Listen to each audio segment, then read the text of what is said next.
The conservatory, glass-curtained against a March dusk, kept its own weather. Warm breaths rose from beds of moss, a green scent simmered, lamps caught on the lacquered leaves and made the orchids seem to regard their company with an intent and secretive civility. A quartet tucked beneath a palm played something decorous and careful, the strings restrained to a silken thread that did not invade the air so much as embroider it. Lady Sybil Greve, in pale grey satin, moved among her guests with the air of one confirming an appointment already kept. She had a careful smile and a way of lifting a hand as if placing an invisible ornament in the space between herself and whoever addressed her. Behind her shoulder went Miss Lydia Fane, composed and exact, piloting a list on a silver-backed tablet and making small notes with a pencil that never seemed to grow shorter. "Roderick," said Troy softly, as they came in out of the ordinary evening and found themselves in the hothouse dusk. "It's like walking into a painting done without shadows." "It's the English spring improved by foreign machinery," Alleyn returned. He took his wife's cloak with habitual neatness and gave it to the butler, Mr. Pritchard, who received it with the expressionless concentration of a man placing a sacred object in a niche. Mr. Pritchard's black sleeve, Alleyn noticed, did not brush the frilled throat of a white orchid as he passed. There was the barest deviation in his trajectory, as if he and the plant had a private arrangement. They were greeted, and Lady Sybil compounded delight at Troy's presence into that lighter substance she referred to as a treat for our flowers. An unveiling of some sort was hinted at. A rare bloom promised for 8 o'clock, perhaps. A benefaction in aid of the Botanical Society, something with names attached, and a glass dome to be lifted. People took it in with the automatic murmurings of those who live among announcements. General Sir Humphrey Malleson, pink and polished, surveyed a monstrous cattleya and grunted. "Fussy things," he remarked to a young man in black tie and theatrical hair. "Never saw the point of coddled flora. We Hyson's eye? All right for ladies." "Or producers," the young man ventured, with a glance that sought and missed Basil Stratton. Stratton, charming and watchful, was leading an ingenue, Miss Celia Rowan, dark-eyed and very carefully ingenue, to admire a spray of Miltonias. "The lighting here is a master," he told her, and she smiled as if lighting had been flattering her since infancy. Mr. Bell, the orchid curator, hovered near the central staging, marble table, mirrored trough, a curious silver atomizer set beside a porcelain bowl. He had the pallor of a man who lives under pains and a habit of touching the labels with one finger, tenderly stern. "We missed on the half-hour," he murmured to no one and everyone. "Not before, not after."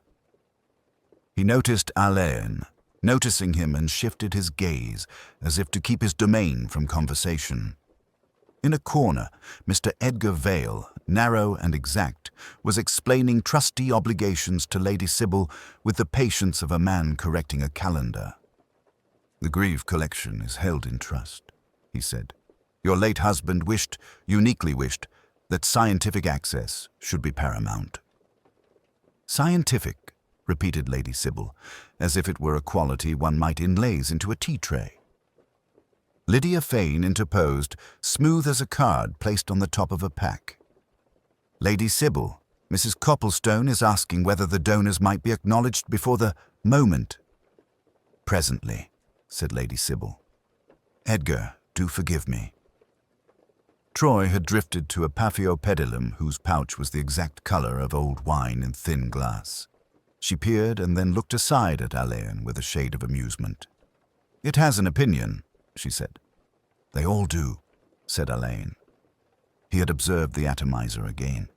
Its nozzle was turned toward the rim of the bowl, a small misalignment in a temple of method. Mr. Pritchard, returning, corrected it in passing, without glance or breath, with the respect of a priest restoring a displaced candlestick. The quartet found the end of their movement and let silence show, like glass with an unaccountable flaw. A petal, loosened by nothing apparent, fell obediently to moss, and lay there, absurdly human in its little, rumpled capitulation. The quartet slipped into a waltz so tactful it seemed an apology, while the misters lifted a pale gauze over the frilled cattleyas. Speech settled.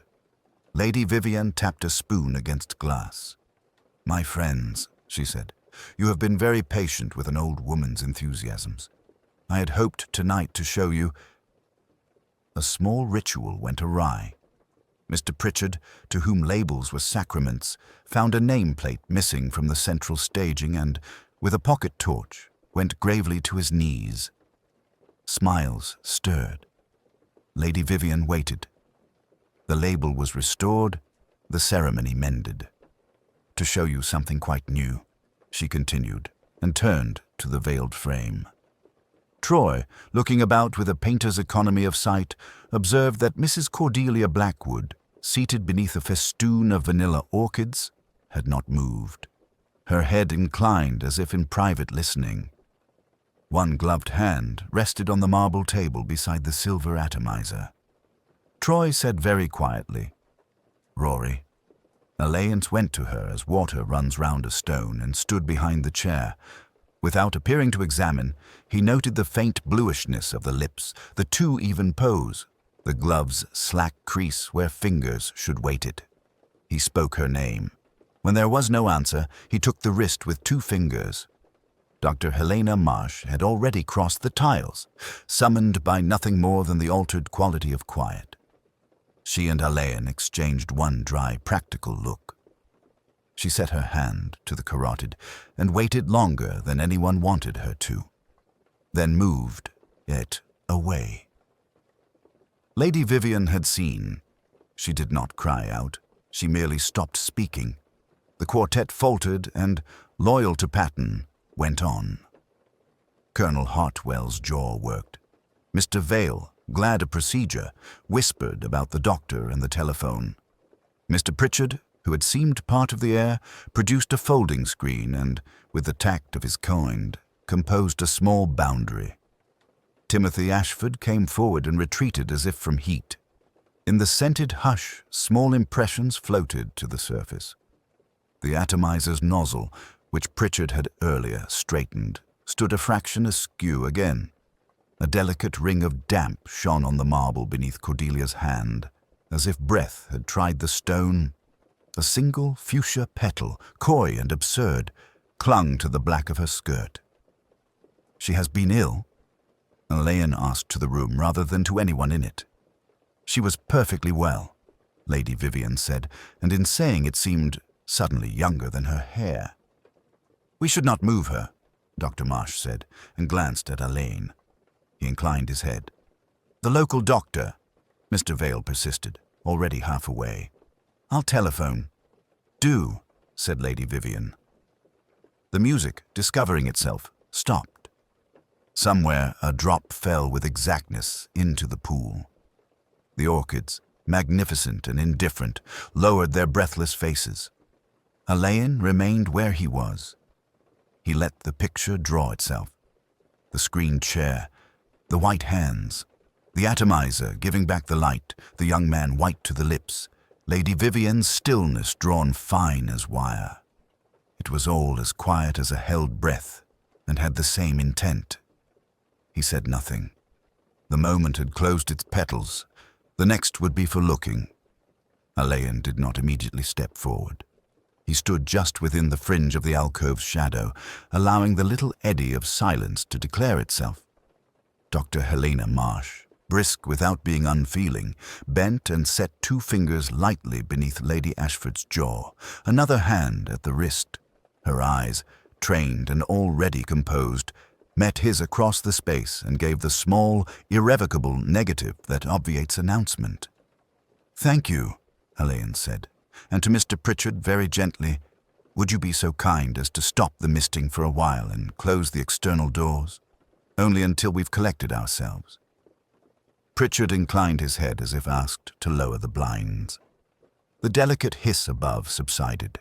The air took on the stillness that follows a curtain's fall. In the renewed quiet, the fountain at the conservatory's center sounded absurdly domestic. Lady Ashford had contrived, even in death, an elegance of attitude. Her head was slightly turned as if attending to a confidence. One hand rested on the wrought iron bench. The other lay upon her lap, fingers loosely curved.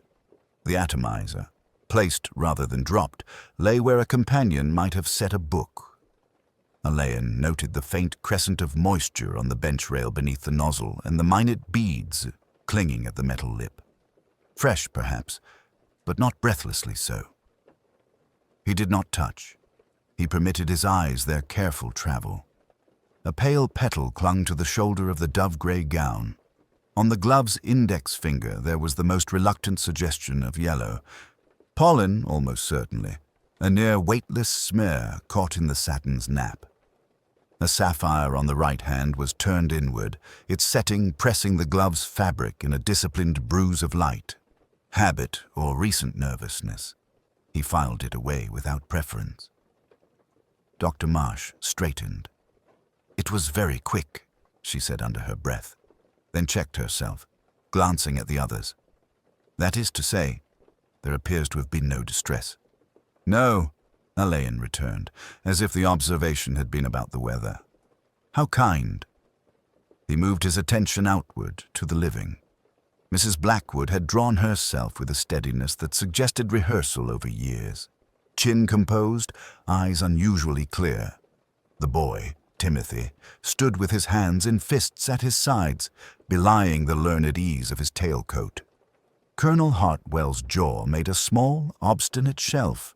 Mr. Edgar Vale's narrow face had tightened into the respectability of concern. Troy, quiet and watchful, had drifted back, leaving the social picture unencumbered by his wife's presence. The silver tray on Pritchard's hand bore a small glass of the pale cordial Lady Ashford preferred. Untried. Beside it, a second glass, empty, waited without implication. "Shall I place this, sir?" Pritchard asked, as if mindful of ritual's claim. "If you please, on the far table, and no one is to leave, for the moment." Alleyn's tone made a request sound like consent already granted. He took in the floor, a mat of moss and paved paths that held the evening's footmarks like a score. Fresh impressions showed where the party had approached. Beside the bench, the damp had recorded a neat half-moon of a heel that did not match Lady Ashford's smaller sole. Another, fainter, turned toward the staff door. Almost nothing, a suggestion in gloss rather than print. High above, the glass held the last of the amber sky. The conservatory's habitual perfumes lay on the air in layers. Warm leaf, faint earth, the sweet languid breath of cattleyas, and beneath them, or beside them, some thinner thread, unfamiliar as an adjective in the wrong mouth. He did not pursue it. He allowed it to exist. "Dr. Marsh," he said, still looking at the bench, "would you prefer to stay with Lady Ashford for a few minutes?" It gave the doctor something to do and the others somewhere not to look. He turned at last to the party. "We will be very quiet, if you please, and remain near the fountain. Mr. Vale, Colonel. Timothy, Mrs. Blackwood. Mr. Pritchard will bring chairs." He smiled as one might for a photograph and passed among them, gathering small observations as a man might gather leaves from his sleeve. The conservatory had resumed its poise, but the balance had shifted by a discernible degree. In that slight alteration, Alleyn found his point of entry and, with it, the order in which he would, presently, invite them to speak. In the drawing-room at Heronsmere, the lamps had been lowered to a thoughtful glow, and the curtains, half drawn, admitted a square of deepening blue. Conversation subsided to the civil murmur of people who knew one another well enough to ignore the obvious. Mr. Pritchard saw to tea with a gravity that made the act devotional. Troy, slight and self-contained, stood near the French windows, drawing an absent finger along the condensation. Alleyn asked his questions without appearing to. "If I might trouble you for a few particulars," he said, the apology genuine, the intent precise. Dr. Ngaio Marsh met him with professional candor tempered by reserve. Lady Vivian had spoken of palpitations. Nothing more definite. I advised rest, the avoidance of strain, a modest tonic. She disliked being fussed over. This evening she seemed composed. She followed her usual pattern, received attentions, made a circuit of the Paphiopedilum bench, and withdrew for a few minutes. It was her sanctuary. The doctor's gaze flicked almost involuntarily toward the door that led out to the conservatory. I cannot improve upon my earlier opinion. Thank you, Alleyn said. You saw no one join her there? Dr. Marsh considered. Sir, only Mr. Pritchard. Passing, I think, with the cordial. He is unfailingly punctual. Colonel Hartwell occupied the hearthrug like a temporarily dismounted cavalryman. If a timetable helps, he offered. I was instructing Vale here on bark chippings when Lady Vivian drifted off. Must have been 5 minutes, 7 at most, before Mrs. Blackwood went after her. He cleared his throat. There was a tiny sound, glass on stone perhaps, but in a conservatory one hears any number of trifles. Mr. Edgar Vale, the solicitor, pinched the bridge of his nose with long fingers as if exactness might be coaxed out. We were to meet tomorrow, he said, to review certain instruments relating to the collection. No urgency was implied. His manner laid tissue paper over words that did not wish to be seen. In any case, nothing has been executed. Was the family conversant with these instruments? Alleyn asked mildly. A fractional pause. In principle, yes, Vale said, which was not an answer. Her ladyship was a woman of discernment. She wished the orchids secured against vicissitudes. Young Timothy stood by a bookcase and pretended to read spines. Grandmama didn't confide legalities to me, he said, attempting lightness. She thought a man should know a slipper orchid from a lady's shoe before he inherits a collection. I was, learning. He colored faintly. If you are asking where I was, I spoke with Dr. Marsh and with Mrs. Blackwood. I didn't... He stopped, then tried dignity. I didn't follow Grandmama. Mrs. Cordelia. Blackwood, upright on the sofa, arranged her pearls with the care of tidying a thought. Vivian managed her exits, she said quietly. She disliked the sentimental gaze. If she wished a quarter hour among her Paphiopedilums, no one, least of all I, would intrude. As to atomizers and such rituals, she was fastidious. She would never... Well... Cordelia lifted her eyes to Alleyn's with old affection and a small warning.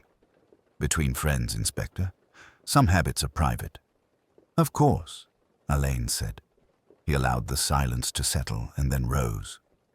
In the corridor, the carpets accepted his tread without interest.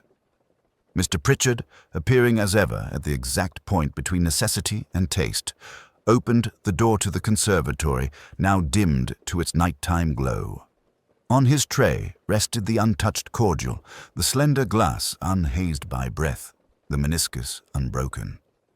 Her ladyship did not take it, Alleyn asked, as one remarks, whether. No, sir. Pritchard's eyes did not move from the glass. It was offered at the customary moment. Alleyn considered the word. Customary. You have served here a long time. 32 years, sir. The butler's answer contained neither pride nor complaint. I imagine you know when something departs from the ordinary. Pritchard inclined his head, a motion so slight it might have been an adjustment of balance. I endeavor to notice what may disturb the household's ease. And tonight? A beat. Tonight, sir, was quiet. Alleyn accepted the evasion with gratitude for its skill. Thank you, Mr. Pritchard. For now, let us keep things as they are. Outside, the orchids breathed their perfumed secrecy. Inside, civility rearranged itself around an absence. The next questions would belong, delicately, to those whose business it was to observe without being seen. The green baize door closed upon the drawing-room's muted courtesies, and Alleyn entered the province where the house ran on quiet certainty. In the butler's pantry, a shaded lamp drew order out of nickel and crystal, and the faint, agreeable breath of beeswax rose from ranks of glasses. Mr. Pritchard stood as if to attention at his own sideboard, a soldier at a polished front. "I'm obliged to you," Alleyn said, taking the chair offered. "We shall keep this as brief and as private as good sense allows." "Very good, sir." The butler's hands, long and scrupulous, rested lightly on the back of a chair. Her ladyship valued privacy in all things. "You carry the house's routine in your head, I expect." "If I may say so, it's pulse, sir." They proceeded without hurry. Lady Ashford's pulse, it seemed, kept to a rhythm that had scarcely altered in years, a circuit of the conservatory before dinner, a pause among the slippers, the evening, cordial brought not to her, but to its accustomed place on a marble table just within the fern walk, so that she might take it where she liked to be, as Pritchard put it, among the damp. Only tonight the glass had remained untouched. She was punctual. To the minute. A fractional pause. Lately, perhaps, a shade earlier. Keys. The conservatory door is left on the latch when there are guests. The small potting room is locked at all times. Those keys are in my keeping and in her ladyship's. His gaze flickered, not to the key press, but to the memory of it. Her ladyship kept hers on the chatelaine. Tonight she wore none. And the silver atomizer. Pritchard's voice thinned by a hair's breadth. "It stands, sir, ordinarily, on the northeast staging, on a saucer lined with blotting paper. Rainwater and a preparation advised by Mr. Liddell. Her ladyship would not have it placed on the marble, as it takes the chill." He did not look at Alleyn. "It is not left upon the bench." Alleyn let the silence complete the sentence. "No one else uses it?" "Mr. Liddell fills and wipes it. I dust it." Her ladyship employed it herself.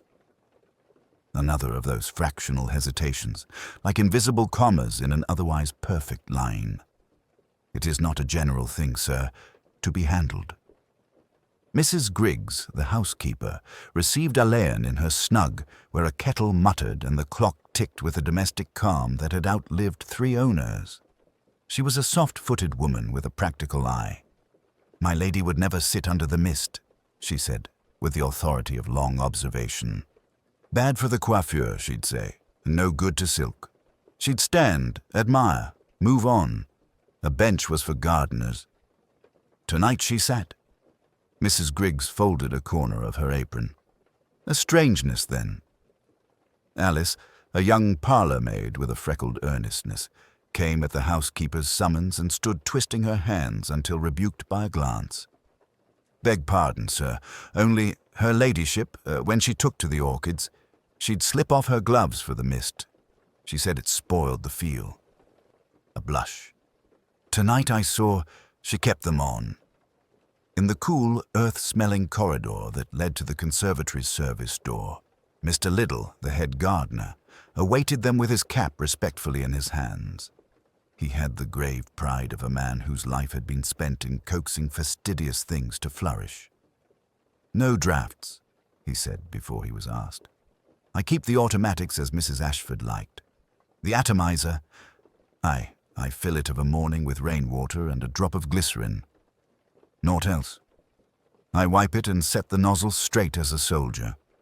His eyes, unexpectedly shrewd, lifted to Alleyn's. "It were askew tonight. You would not have left it so?" "I would not." "And the potting room?" "Locked at 5. Unlocked again when Mrs. Ashford comes, if she calls." She did not call. They walked back along the tiled passage. The house seemed to resume with each step its customary breath. Yet the servant's careful words had imparted a slight, unmistakable dissonance. A glass not taken, a seat adopted that was never used, gloves kept when they were always shed, a nozzle turned awry by an unfamiliar hand. Alleyn did not press his informants further. They had told him what they could, and, he suspected, what they dared. The rest lay, as so often in the habit of a house, the small rites observed and the one, tonight, that had been broken. The conservatory had resumed its mechanical serenity, the faint hiss of the pipes and the periodic whisper of valves asserting a composure that human beings could only imitate. Alleyn returned to the alcove alone, Mr. Pritchard attending not as sentinel, but as interpreter of the household's liturgy. Much could be learned, he had found, from the devotions of a house that had worshipped its routines for 30 years. "Would you be so good," Alleyn murmured, "as to show me how the evening is ordinarily conducted here?" Pritchard moved with that fine economy which is itself a kind of eloquence. He indicated the marble table where the cordial would stand, the saucer with its square of blotting paper on the northeast staging, the polished brass dial that governed the misting in the Paphiopedilum bay. "Her ladyship liked the fine setting for the slippers," he said. "Mr. Swithin has it to the minute." Alleyn bent to the timer. It was an old, handsome instrument with enamel numerals and a small needle that could be eased via a knurled wheel from coarse to fine mist and set to run in short intervals. The metal wore that silky patina which comes from long familiarity. Around the pointer, a faint crescent of brighter brass betrayed a recent shift. The arc, where dust and damp had sat, was interrupted by a clean wedge. Someone had moved it within the last few hours, and only a degree or two, enough to alter a rhythm without calling attention to change. "Does Mr. Swithin mark his settings?" "Yes, sir. A pencil tick on the card above." The card, stiffly propped in a slotted frame, showed a neat column of days and notations in a gardener's careful hand. The evening entry for today, "Fine, 6 minutes," had been ticked twice. Pritchard's face did not change. His eyes, trained to stillness, lowered briefly. Alleyn said nothing. Rituals reveal their breaches most clearly when no comment is made. He moved next to the staging. The saucer for the atomizer sat at attention, its blotting square pale and, this was the point, unmarked. No damp ring, no silver dew pressed out by a returned base. "After use?" Alleyn asked lightly. "Always, sir," Pritchard replied, understanding him. "We set it there. The paper is changed each morning." "And today?" "It was changed," said the butler, "before luncheon." Alleyn considered the silver instrument, itself, presently on the bench where Lady Ashford had sat. It was meticulously polished, the nozzle adjusted to a hairline slit. On its knurled head a film of moisture had beaded, not from the air, here everything sweated, but from recent breath or handling. He did not touch it. The bench, too, offered its commentary.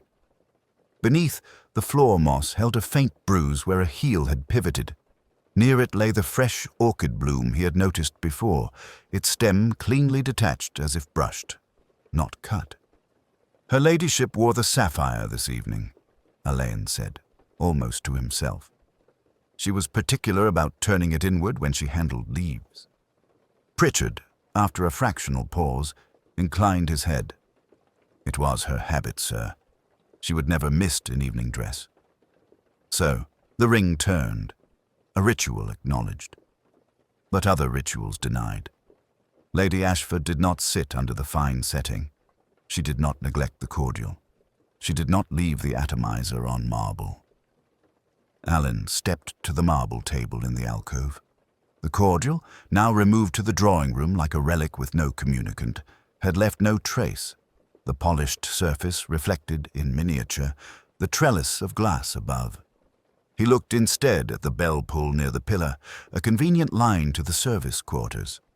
The tassel's fringe carried a new soft kink as if recently twisted and released. A small thing, but in great houses, small things spoke. His gaze traveled to the Paphiopedilum leaves. On one, the faint discoloration he had marked before was now more legible in the cooler night air, a blurred, pale thumb where some substance had touched an abraded bloom wax. He brought his face close and inhaled cautiously. The air returned to him the inevitable perfumes of damp and loam. And beneath them, not a scent so much as a foreign note, out of key with rainwater and fern. Memory moved. He did not follow it yet. "When the mist runs?" he asked. "Does it begin here or there?" "Here first, sir," Pritchard said, "then the bank along the west." "Not tonight," Alleyn murmured, looking again at the timer's bright crescent. "Not quite." He straightened. The house's ritual, carefully tended, had been bent just enough to accommodate an intention. Not broken, never that at Heronsmere, but inflected, like a phrase played with a different emphasis. He would, he thought, speak next to those who knew music. Dawn entered Heronsmere with the diffident step of a well-bred guest. The house had not slept so much as withdrawn. Blinds were half drawn, carpets held the soft imprint of night traffic, and the air retained that strained clarity that follows a death in a disciplined household.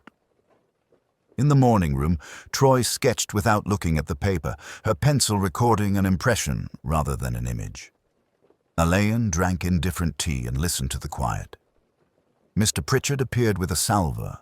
Upon it lay a telegram, the envelope already opened, with the domestic knife that hung upon a scarlet cord by the morning room door. He offered it with the gravity of one producing a relic. "It came at 6:40, sir," he said. The boy cycled from the village. Alleyn read, "Seal Conservatory at once. Contagion risk identified. Destroy specimens as per catalogue numbers marked in red. Authority, Vale." The signature line bore E. Vale in block letters. The postmark was local. "Mr. Vale was informed?" Alleyn asked. "I have not yet disturbed him, sir," Pritchard replied. "I took the liberty of informing Mr. Swithin. He was preparing the brazier by the potting shed when I left him." "Very proper to consult the gardener," Alleyn said, though his tone suggested a private reservation. "We shall telephone Mr. Vale first." Edgar Vale answered on the second ring, his voice precise even in surprise. "Good Lord, Inspector, no, certainly not. I sent no telegram. Contagion, destroy specimens? If anything were required of that nature, it would be under Lady Ashford's explicit instruction and recorded in writing. May I come at once?" "I think you must," Alleyn said. By the potting shed, the gardener's brazier emitted a faint thread of smoke, more apology than conflagration. Mr. Swithin, a compact man of indeterminate age, stood with his cap in his hands and the wary air of one who respects both plants and the tempers of those who love them. "I didn't light proper, sir," he told Alleyn. "Not without seeing the whites of somebody's eyes. Quarantine's a grave business. We do it right."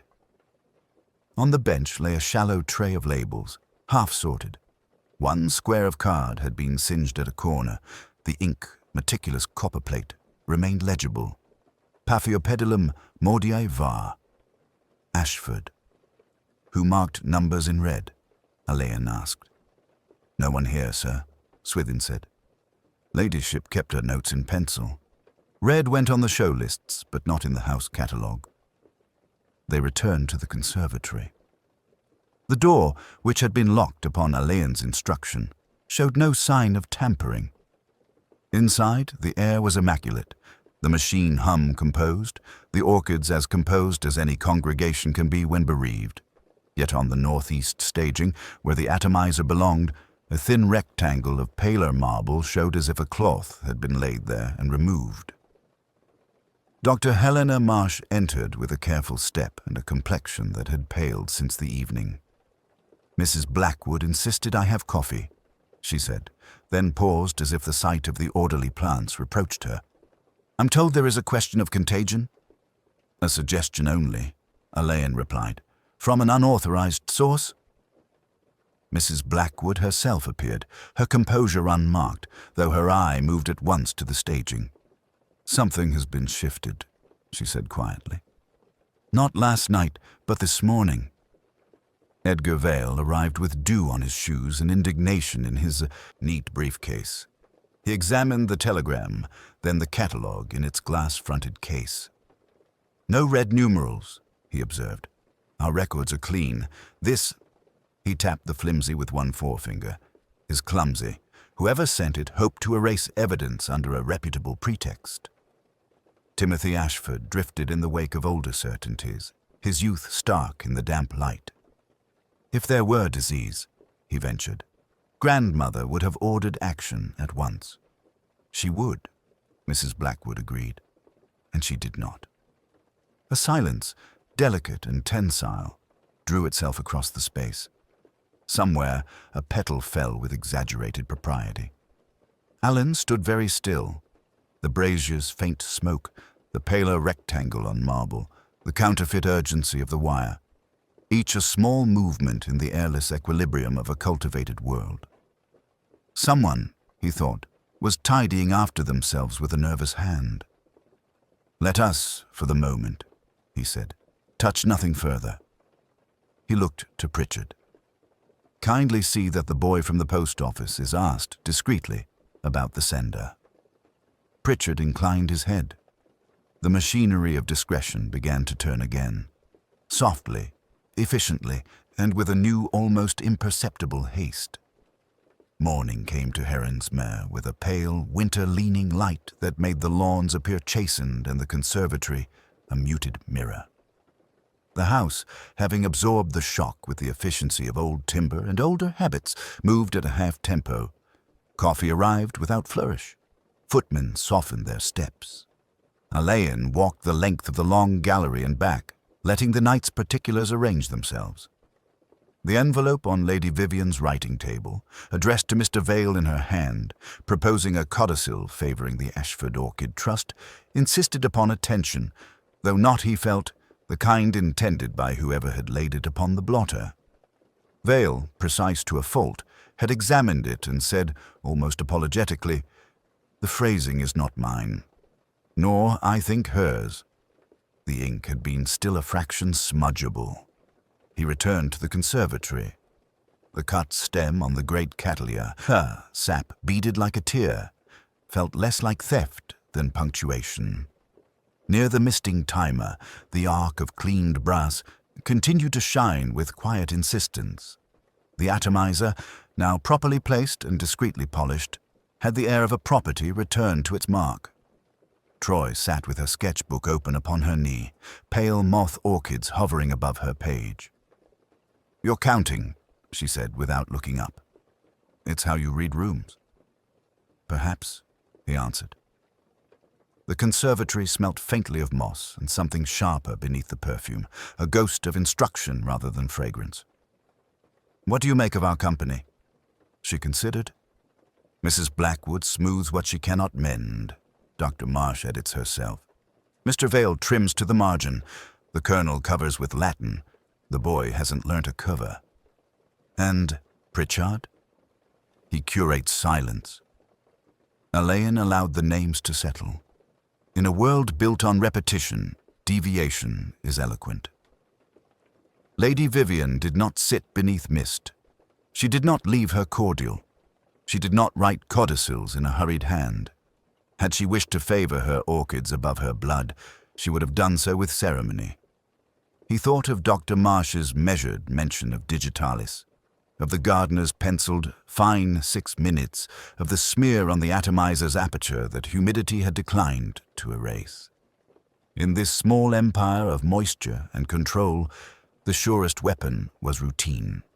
Turn one dial, move one instrument, place a bench beneath a rain that falls at the touch of a clock. Invite an old lady to sit where she would never sit. Offer her not a drink she might refuse, but the custom she valued. He saw also what had not been said. Mrs. Blackwood had not named the subject of Lady Vivian's recent questions. Vale had not specified which bequests were satisfactory. Timothy had stopped short of telling whom he overheard. The Colonel, voluble on substrates, had been silent on friendships. Pritchard had corrected a nozzle and declined to say when he first noticed it amiss. The shape of it, like a bloom seen through gauze, began to present itself. Motive lay not in greed alone, but in the preservation of a particular image, of a collection, of a lady, of a history unmarred by an ugliness judged necessary. He would not say as much. Not yet. He rose, brushed an invisible petal from his sleeve, and saw, upon the marble by the alcove, a second faint ring where a glass had once stood, and then, lately, again. The house had continued its ritual after she was gone. Very well. Ritual would be his instrument too. Heronsmere absorbed the morning as a great house does, without fuss, with an air of arranging itself around absence. Alleyn chose the little winter garden sitting room where the breath of damp soil softened the edges of speech, and asked for Mrs. Blackwood. She came promptly, composed to the eyelids, and took the chair by the window. "You wish to see me, Inspector? If I may trespass on a few minutes." He let quiet to a portion of the work. "You knew Lady Ashford's habits in a way that family rarely can." "A friendship of 30 years makes a grammar," she said. "Then you know she never sat beneath the mist," he returned mildly. "Silk objects to it. So, I'm told, does an elaborate coiffure." A fractional pause. "Age has its own economies," she said. If she sat, she was tired. Of what, I wonder? She had lately been attending to figures, private arrangements, charitable remittances, trusts. That can fatigue the most robust.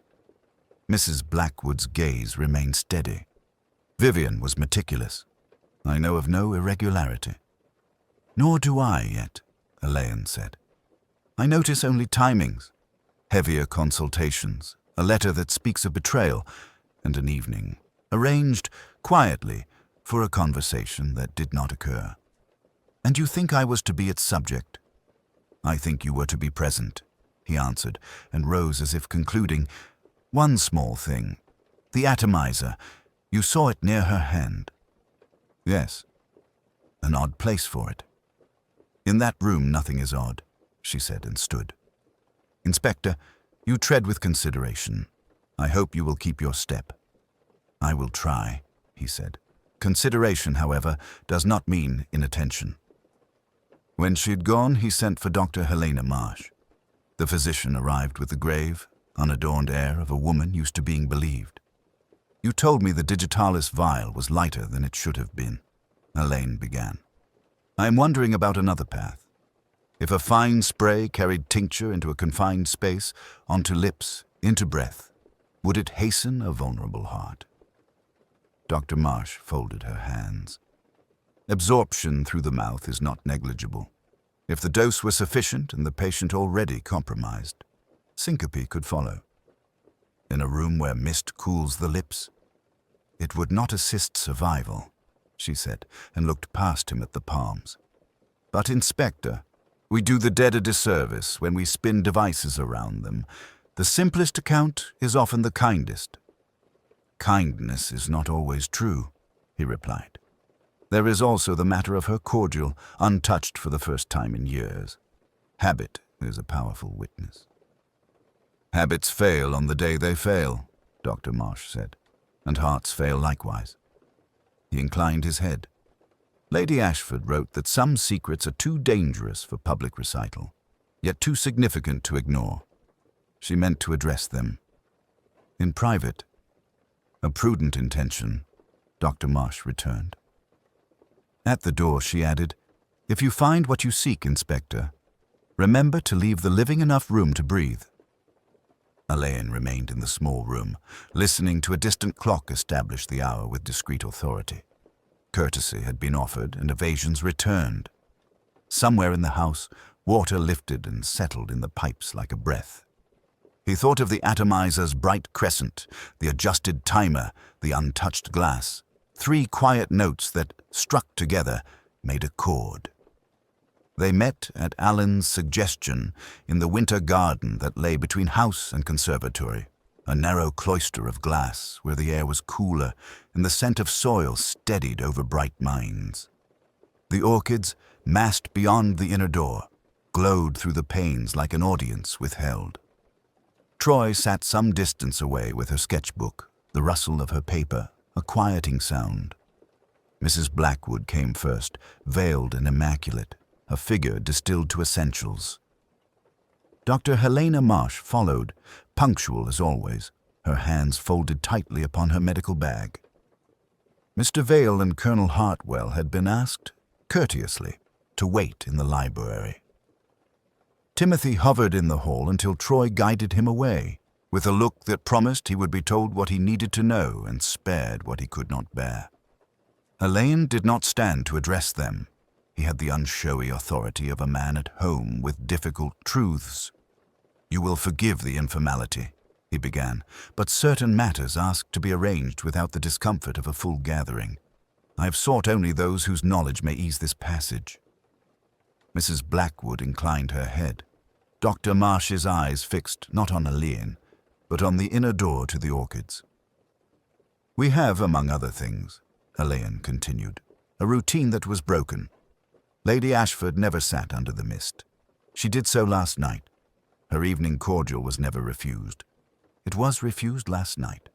The silver atomizer never lay on marble. It did so last night. None of these alone would stir much beyond curiosity. Together, they organized themselves." He let the quiet stand before he set down the delicate pieces. The misting timer was altered to a finer spray. The blotting paper beneath the atomizer took more than water. A drop on the marble bore a faint trace that is not horticultural. And Dr. Marsh, he turned to her with courtesy unmarred, "Your patient's digitalis supply is much reduced for the days it should have served." Dr. Marsh did not flinch, but the hands upon her bag tightened, whitening at the knuckles.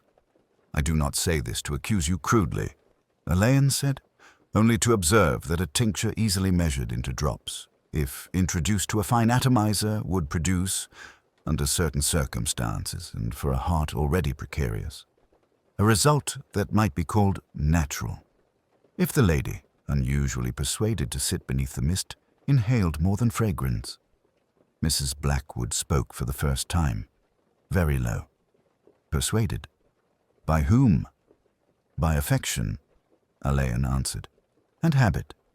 You knew, Mrs. Blackwood, how to coax her toward any specimen if you praised it as she liked it praised. Last night she would have humored you, as she always did. But the alteration of the timer, the residue upon the nozzle, and the management of a medical supply, these are not your province. They are a physician's." Dr. Marsh drew a breath, small, careful, as though rationing air. "You have no analysis." "I shall have," Alleyn said gently. "For the moment I have only character and the testimony of rituals. They do not shout, but they point." There was a pause in which the glass seemed to hold a faint echo of rain, though the autumn sky beyond was clear. "When she told me what she had found," Dr. Marsh said at last, "she thought she was being merciful. She had arranged, quietly, to strip away the opportunities that had tempted us and to leave reputations intact. It was her way, duty with a ribbon on it." Her voice, softened by memory, hardened at the edge. "Only she would not be turned. She would not consider that certain foundations of hospitals, of research, had been maintained by the very adjustments she condemned." Mrs. Blackwood's veil shifted, but her face remained composed. "I did not intend a scene," Dr. Marsh went on, "nor a spectacle. I intended what you have described, a natural end hastened in surroundings she loved, sparing her the ugliness she had begun to contemplate. It was, if you like, a clinical kindness. She would have died soon." "And the atomizer?"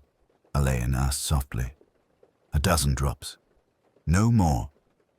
Dr. Marsh's eyes moved at last from the orchids to Alleyn. "I set the timer.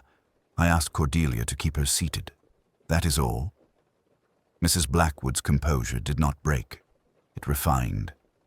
"It was never meant to be this," she said, not to Alleyn, but to the absent figure among the flowers. "Vivian, you would have approved the neatness. Only the mercy failed." Alleyn rose then, because there is a point at which sitting becomes discourtesy. "Thank you," he said. "We shall keep our voices low and our procedures exact. The rest will proceed without fuss."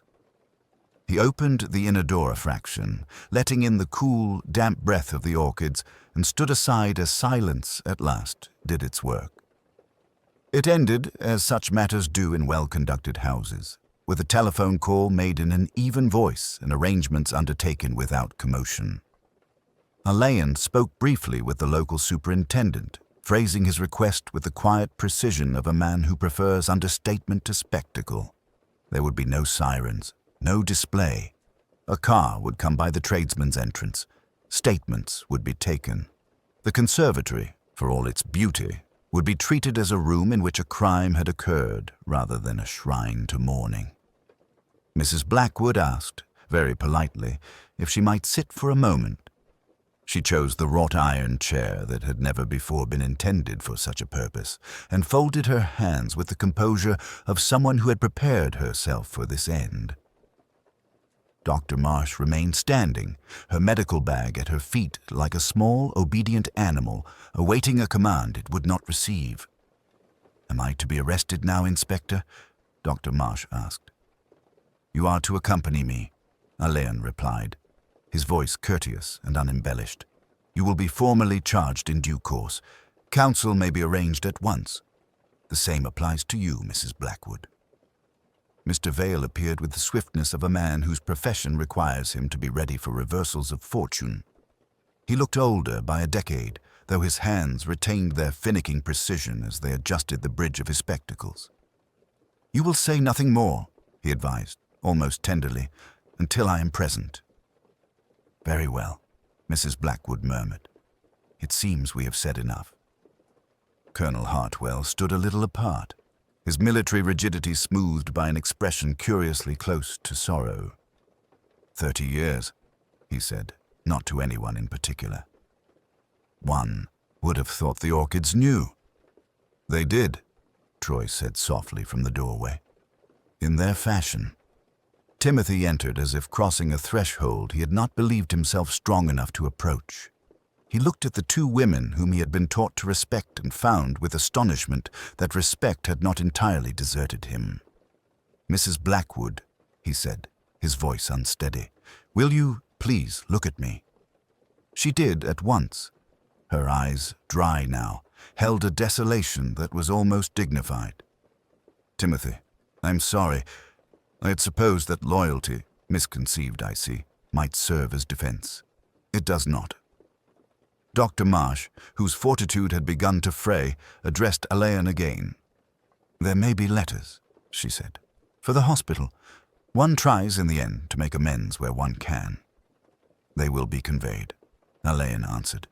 "You may dictate them at the station if you prefer. For now, we must proceed." Mr. Pritchard appeared with coats that had been brushed and warmed, as if the weather required particular consideration. His face remained the face of a servant who observes all and comments upon nothing. Yet, as Mrs. Blackwood's sleeve slid into place beneath his steady hand, there was the faintest inclination of his head, acknowledgment of an ending witnessed without judgment, only sorrow. The household assembled without being summoned. Mrs. Hartwell in her dark dress, the footmen poised in their discreet shadows, the undergardener with a smudge of soil on his cuff. They formed not a line, but a presence, silent testimony to the life of a house that would continue after this interruption, altered yet intact. Outside, the gravel took the car's weight with its habitual crunch. The sky had adopted the flat pewter common to English afternoons that have grown tired of weather. At the conservatory's far end, a timed mist rose and fell, punctual as ever, indifferent to departures. "Inspector," Mr. Vale said, pausing before the door, "will there be publicity?" "There will be whatever is necessary," Alleyn replied. "No more." They went out by the green baize door, that honest threshold between spectacle and function, and the house, after a brief tremor, resumed its measured pulse. In the conservatory, a single petal, delayed in its falling, loosed itself at last and came to rest upon the marble where a glass had not been lifted. The orchids did what orchids do. They held their poise.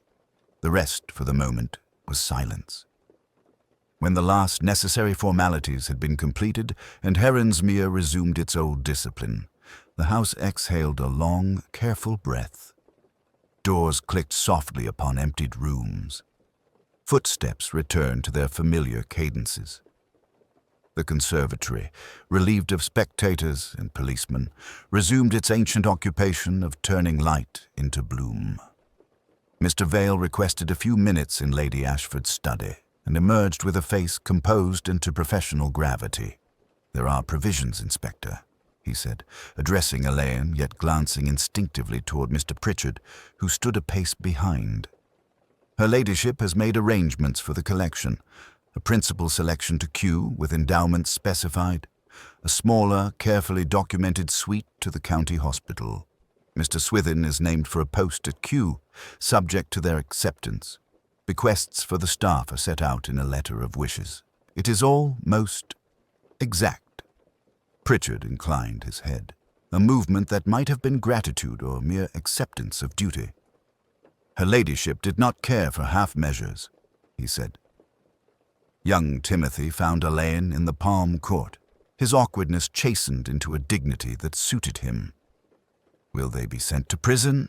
he asked, with that unembellished directness of grief that seeks an answer it can bear. "They will stand before the law," Alleyn replied. "Your grandmother has ensured that the truth would not be lost in noise." "And did she suffer?" The question came more quietly. "Very little, I believe," Alleyn said. "The end would have been swift. She chose her ground and kept her composure to the last." He paused, then added, "She took precautions for all of you, even in discovery. It was not comfort, precisely, but it was the form of solace Lady Ashford herself might have approved." Troy joined them, her sketchbook closed beneath one hand. "I have never seen such stillness," she murmured, as if speaking to the air. "It is the silence of a thought finished." Alleyn walked once more along the moss path to the paphiopedilums. The marks of yesterday's panic had lifted, restored by Pritchard's ministrations and the merciful processes of humidity and time. Yet memory persisted. The displaced bloom, the altered timer, the atomizer turned minutely awry. All instruments in a ritual that had been both refuge and snare. He rested his fingertips upon the marble staging, not in possession, but in acknowledgement. He thought of the letter marked for opening, "In the event of my unexpected death," of ledger entries neat as pen strokes upon a score, of the careful way friendship had learned to speak in euphemisms while arithmetic spoke only in sums. He had seen vulgar crimes, clumsy and loud. This one had worn gloves and spoke softly. Its weapon had been an intimacy with habit. At the threshold, Mrs. Hartwell waited with a key upon a ribbon. "Shall I close, sir?" "For tonight," Alleyn said. "Tomorrow Kew will send their men. Let the house sleep." The misting system murmured to life, punctual as ever. A fine rain jeweled the air and settled on the glossy leaves. A single droplet trembled on a slipper's rim, magnifying the petals veining like a secret briefly made legible before it slid soundlessly away. Troy watched it fall and, after a moment, tucked her arm through her husband's. In the corridor beyond, Pritchard drew the door to with a reverent hand. The lock engaged with a note that seemed, in that moment, to belong to the house rather than the mechanism. Alleyn stood for an instant listening to the faint susurrus within, the orderly consolation of water, the breathing of plants. He thought of Lady Ashford's concluding act, so precisely staged that even her absence felt composed. Outside, October deepened. The lawns lay lucid under a thin, dissolving mist. "Duty and mercy," Alleyn said, not quite to Troy. She weighed them both and chose. "And you?" she asked. "I observe," he replied. "And occasionally, I remember." They went out into the evening while behind them the orchids kept their counsel.